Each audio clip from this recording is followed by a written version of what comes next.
kalayaan ay hindi lamang ipinaglalaban, ito rin ay ginagamit sa paggawa ng mga desisyong makakatulong sa paghubog ng mas magandang kinabukasan. Tulad nila Dr. Jose Rizal, Andres Bonifacio, at Apolinario Mabini na nagsakripisyo para sa kalayaan ng ating bayan. Ikaw kaibigan, ano ang kaya mong isakripisyo para sa susunod na henerasyon? Sa panahon ngayon, isa sa mga pinakamalaking hakbang tungo sa progreso ay ang pagtangkilik sa mas makabago at sustainable na paraan ng transportasyon. Sa pamamagitan ng VinFast electric motorcycles, bawat biyahe ay nagiging hakbang tungo sa mas maunlad na kinabukasan.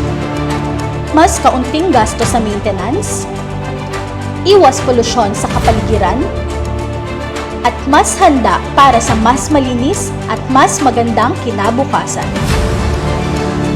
Ngayong ika-12 ng Hunyo, nakikiisa ang EV Central at VinFast sa paggunita sa Araw ng Kalayaan. Maligayang Araw ng Kalayaan, kaibigan!